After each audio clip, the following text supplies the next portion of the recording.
Cricket বোর্ডের মধ্যে রাজনীতি ঢুকিয়েছে, টাকা পয়সার খেলা হয়েছে, এমনকি নির্বাচনে হস্তক্ষেপের মধ্য দিয়ে গত নির্বাচনে একেবারে একতরফা একটা নির্বাচন হয়েছে, এটা কোনো নির্বাচন না। ক্রিকেটের অবস্থা ভালো না।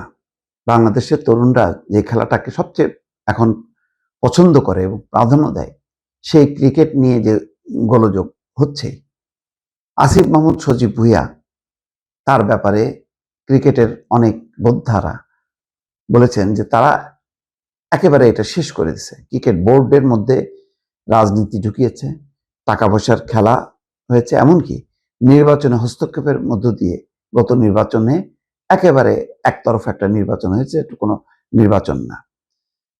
দেখেন, এই যে ছাত্র আন্দোলনের এত কৃতিত্ব, এত সুনাম, গৌরব, কিন্তু তারা যখন নাকি দায়িত্ব নিল, সেই দায়িত্ব নিয়ে এমন কোনো দৃষ্টান্ত স্থাপন করতে পারেনি যা একটা প্রতিষ্ঠানটাকে চমৎকারভাবে মানে পথ দেখাবে অথবা অবস্থিত সংকটগুলোকে সমাধান করবে। বরং বিগত শেখ হাসিনার সময় ক্রিকেট বোর্ড নিয়ে যত অনিয়ম ছিল, দুর্নীতি ছিল, অব্যবস্থাপনা ছিল, স্বেচ্ছাচারিতা বা স্বৈরতান্ত্রিক মানসিকতা ছিল, সেই একই ধারাবাহিকতা আসিফ মাহমুদ সজীব ভুঁইয়ার নেতৃত্বে ক্রিকেট বোর্ড পরিচালিত হয়েছে এবং পুরোটা আসিফ মাহমুদ সজীব ভুঁইয়া এটার নেতৃত্ব দিয়েছে।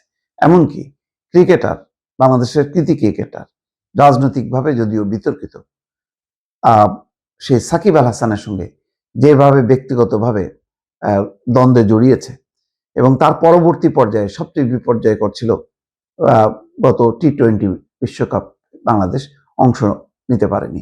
এর দায় অবশ্যই ভারতের আছে, কিন্তু তার চেয়ে বড় কথা হলো যে এই সংকটটা কাটানোর জন্য বাংলাদেশ অন্তত পাকিস্তান সহ অন্য কয়েকটি বন্ধু দেশের সাথে যদি পরামর্শ নিয়ে তারা শর্ত সাপেক্ষে খেলতো, তাহলে এইভাবে ছিটকে পড়তো না। এখন বলা যায় যে পাকিস্তান কিছুটা শর্ত দিয়ে বাংলাদেশকে রক্ষা করেছে, নতুবা আরো বিপর্যয় হতো। তো এই অবস্থার মধ্যে কি হলো, বিসিবির পরিচালনা পর্ষদ এই নির্বাচনী অনিয়ম, দুর্নীতির কারণে এটা ভেঙে দিছে। অ্যাডহক কমিটি গঠন করা হয়েছে, যার প্রধান তামিম ইকবাল, যে তামিম ইকবাল গত নির্বাচনে তার বিসিবির প্রধান হিসেবে তার নির্বাচন করার কথা ছিল, কিন্তু ওই কারসাজি নির্বাচনের কারণে তামিম ইকবাল শেষ পর্যন্ত নির্বাচন করতে পারেনি। সেই তামিম ইকবালের নেতৃত্বে এখন অ্যাডহক কমিটি গঠন করা হয়েছে 11 সদস্যের।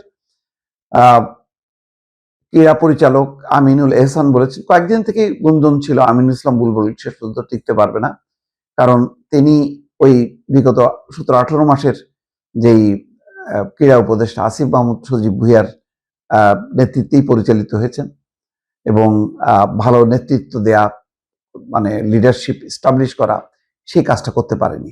বরং এখানে অযাচিতভাবে আইন উপদেষ্টা, ক্রীড়া উপদেষ্টা, তারা এর ভিতরে অংশ নিয়ে পুরো বিষয়টা একদম মানে মাটি করে দিয়েছে, যার বিপক্ষে অবস্থা নিয়েছিল তামিম ইকবাল।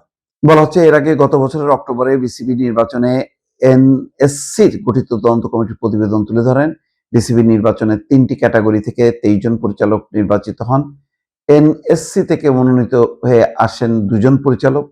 এনএসসির ক্রীড়া পরিচালক জানিয়েছেন, সব ক্যাটাগরির নির্বাচনেই অনিয়ম খুঁজে পেয়েছে সাবেক বিচারপতি এ.কে.এম.